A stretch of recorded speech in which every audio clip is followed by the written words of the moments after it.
Hello बच्चों, एक बार फिर से स्वागत है आप सभी का अपने यूट्यूब चैनल श्री गुरुकुल में। और आज बच्चों हम लोग बात करने वाले हैं क्लास 12th के संस्कृत आत्मज्ञ एवं सर्वज्ञ, यानी कि क्लास 12th के संस्कृत के चैप्टर 3 के बारे में, जो कि है बच्चों आत्मज्ञ एवं सर्वज्ञ। इस चैप्टर से हम कह सकते हैं कि देखिए दो चीज़ें आप में फिक्स होती हैं। पहला, या तो एक श्लोक आएगा और या तो एक ऐसा गद्य वातरण की जैसा आएगा संस्कृत गद्य।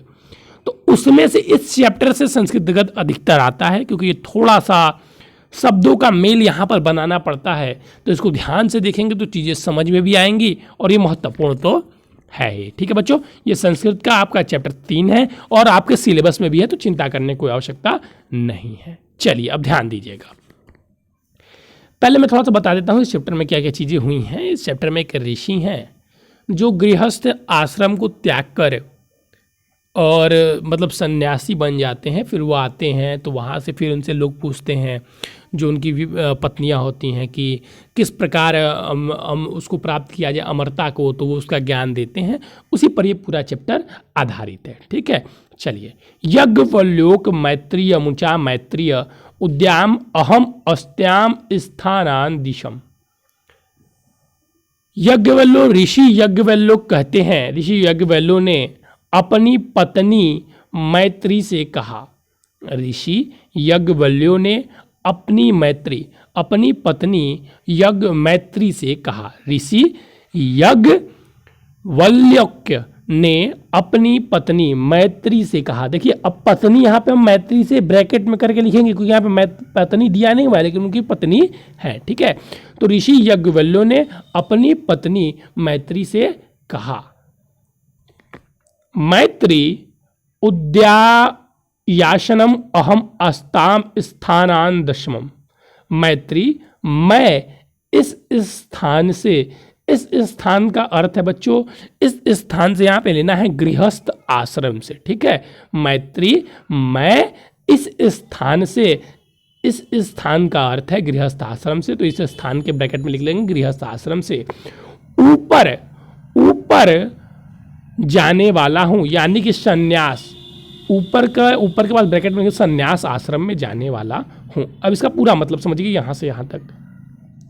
ऋषि यज्ञवल्क्य ने अपनी पत्नी मैत्री से कहा, मैत्री, मैं इस स्थान से, यानी कि गृहस्थ आश्रम से ऊपर, यानी कि संन्यास आश्रम में जाने वाला हूँ। ऋषि यज्ञवल्क्य ने अपनी पत्नी मैत्री से कहा, हे मैत्री, मैं इस स्थान से ऊपर जाने वाला हूँ, यानी कि अर्थात गृहस्थ आश्रम से संन्यास आश्रम में जाने वाला हूँ। ठीक है, यहाँ तक किसी को कन्फ्यूजन नहीं होना चाहिए। बहुत मैंने 2-3 बार समझाया है और इसको आप लोग नोट कर लेंगे तो ज़्यादा आप लोग के लिए पढ़ने में आसानी रहेगी। चलिए एक बार फिर से शुद्ध तरीके से बोल देते हैं। यज्ञवल्क्य, ऋषि यज्ञवल्क्य ने अपनी पत्नी मैत्री से कहा, मैत्री, मैं इस स्थान से ऊपर जाने वाला हूँ, अर्थात गृहस्थ आश्रम से संन्यास आश्रम में जाने वाला हूँ। जिसको लिखना होगा वो लिख लिया होगा। ततस्थ ज्ञान कत्यायनी विच्छेद करुणी इति। तो मैं तेरा इस कत्यायनी, यानी कि कत्यायनी उनकी दूसरी पत्नी थी। ठीक है, तो मैं तेरा इस कत्यायनी के साथ विच्छेद कर देता हूँ। यहाँ पे बच्चों विच्छेद का मतलब है संपत्ति का बंटवारा, जिसे हम कहते हैं ना, जिसे देखते हैं आज के समाज में हम लोग में होता है। तो विच्छेद का मतलब है संपत्ति का बंटवारा। तो जो ऋषि यज्ञवल्क्य थे उनकी पहली पत्नी थी मैत्री और दूसरी पत्नी थी, कौन थी? कत्यायनी। उनकी दूसरी पत्नी कत्यायनी थी। तो जब वो कहते हैं कि मैं इस गृहस्थ आश्रम से संन्यास आश्रम में जाने वाला हूँ, तो मैं तेरा इस कत्यायनी के साथ विच्छेद, यानी कि धन का बंटवारा कर देता हूँ। ठीक है, धन का बंटवारा कर देता हूँ या कर दूं। मैत्री, अब मैत्री कहती हैं, मैत्री वाच यदि सर्वा पृथ्वी वितन पूर्ण सत्ता तक्रीम तेनहा मृता स्मृति। अब यहाँ पर मैत्री कहती हैं, मैत्री बोली यदि यह धन से संपन्न सारी पृथ्वी मेरी हो जाए तो क्या मैं याज्ञवल्क्य नेति, तो क्या मैं उससे अमर हो सकती हूँ। याज्ञवल्क्य उच्चो नीति, याज्ञवल्क्य कहते हैं नहीं, याज्ञवल्क्य ने कहा नहीं। देखिए फिर से यहाँ से बोल रहा हूँ, यहाँ तक समझ में आ गया होगा। मैत्री, फिर मैत्री कहती हैं यदि, मैत्री ने कहा यदि यह धन से संपन्न सारी पृथ्वी, यह धन से संपन्न सारी पृथ्वी मेरी हो जाए तो क्या मैं उससे अमर हो सकती हूँ। ये धन से भरी हुई पृथ्वी है, अगर ये मेरी हो जाए तो क्या मैं इससे अमर हो सकती हूँ। तो याज्ञवल्क्य कहते हैं नहीं, याज्ञवल्क्य ने कहा नहीं, तुम अमर नहीं हो सकती हो। ठीक है, तो यहाँ तक एक पैराग्राफ आप लोगों को पूर्णतः समझ में आ गया होगा। मैंने बहुत आसान शब्दों में समझाने का प्रयास किया है। अब हम दूसरे पैराग्राफ की ओर आएंगे। यथोपकारण जीवन तथा ते जीवन स्यात्, जैसा साधन संपन्न, जैसे कह रहे हैं अब ऋषि याज्ञवल्क्य ने कहा कि जैसे साधन संपन्न का जीवन होता है, जैसे साधन संपन्न का जीवन होता है वैसे ही तुम्हारा जीवन भी होगा। यानी कि इनके साधन संपन्न से मतलब वह है कि जैसे राजा महाराजा जो अमीर व्यक्ति होते हैं, जो साधन संपन्न होते हैं, उनका जीवन जैसा होता है, तो जब ये पृथ्वी सारी धन से तुम्हारी हो जाएगी तो तुम्हारा जीवन भी वैसा होगा। यह जैसा एक साधन संपन्न व्यक्ति का जीवन होता है वैसे ही तुम्हारा जीवन भी होगा। अमृतस्य तु नस्ति वितेन इति, धन से अमरता की आशा नहीं की जा सकती है, धन से अमरता की आशा नहीं है। ठीक है, जैसे सभी धनवान लोगों का अध्यात्म की ओर ध्यान ही नहीं है वैसे ही तुम भी हो। मतलब यहाँ क्या कहने का मतलब ये है कि जैसा, फिर देखिए कह देता हूँ, थोड़ा सा मैंने आप लोग को कंफ्यूज कर दिया।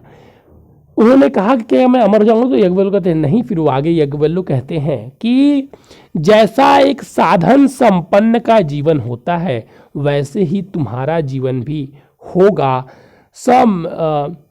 अमृतस्य तु नास्ति वितेन इति, और अमरता, धन से अमरता की आशा नहीं की जा सकती है, धन से अमरता की आशा नहीं की जा सकती है। ठीक है, अब देखिएगा फिर यहाँ से मैत्री कहती है सा मैत्रीवाच, स यानी कि तब मैत्री ने कहा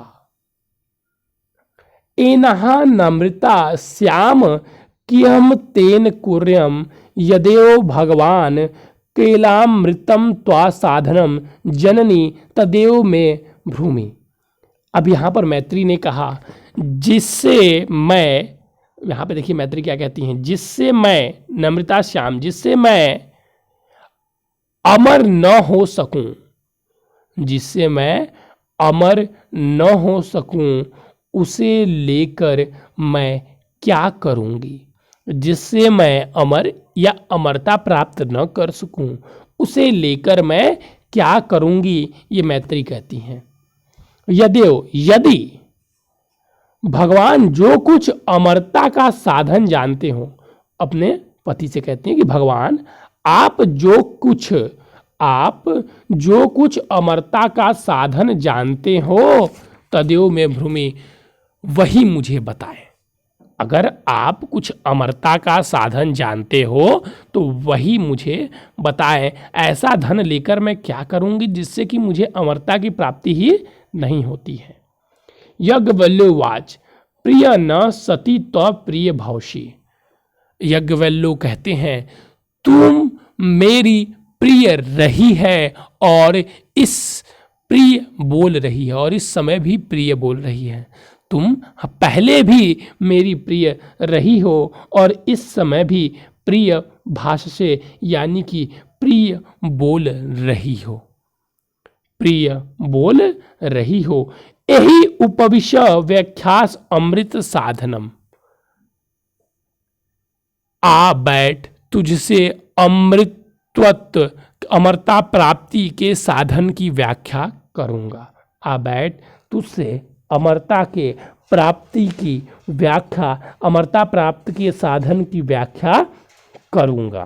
ठीक है, चलिए बहुत बढ़िया। तो ये आपका दूसरा पैराग्राफ था।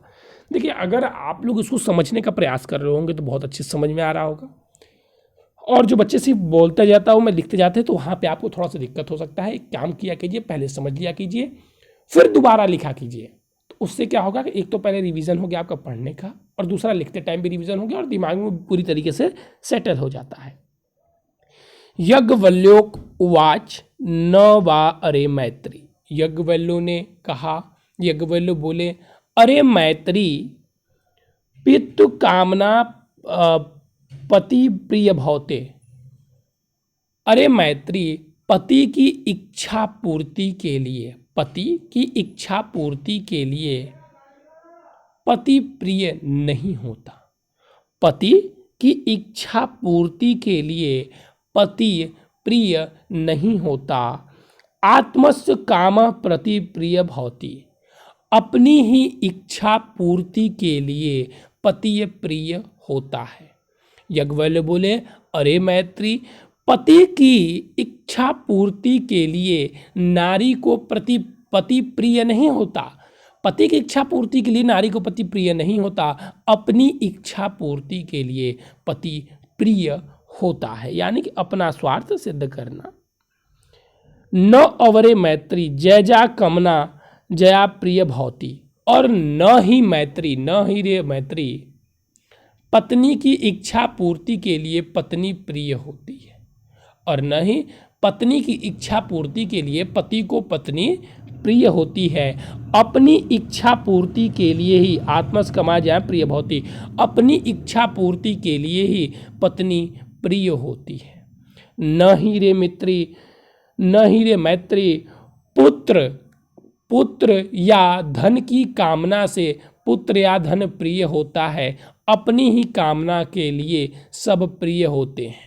अपनी ही कामना के लिए सब प्रिय होते हैं। न वरे सर्वस्व कामना सर्वस्व प्रिय भवति। और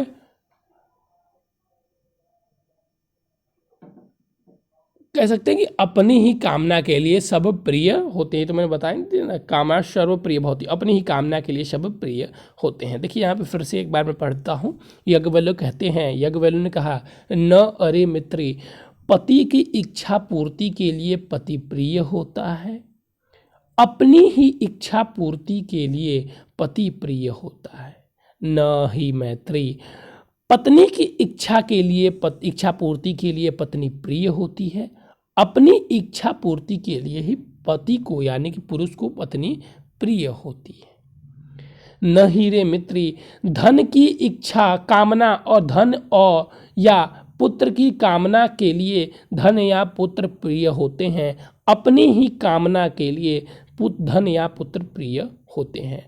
न रे मित्री, सर्वस्व यानी कि सबकी, यानी कि अपनी कामना के लिए सब प्रिय होते हैं, अपनी ही कामना के लिए सब प्रिय होते हैं, सबकी कामना के लिए सब प्रिय नहीं होते हैं। ठीक है, बहुत बढ़िया। देखिए बहुत सिंपल सा था, अगर आप लोगों ने समझा होगा तो बहुत ज़्यादा पूरा ये जो पूरा है यही पूरा हार्ड नहीं है, सब आसान ही है, आसान शब्दों में उन्होंने बताया है। तस्माद आत्मा वा अरे मैत्री, दृष्टोप्य दर्शनम श्रोता मात्यभव निषाद, आत्मा खुले दर्शन इति सर्वे विति भवति। इसलिए मैत्री आत्मा ही देखने योग्य है, इसलिए मैत्री दृश्य दर्शन आत्मा ही देखने योग्य है, आत्मा ही देखने योग्य है। देखने के लिए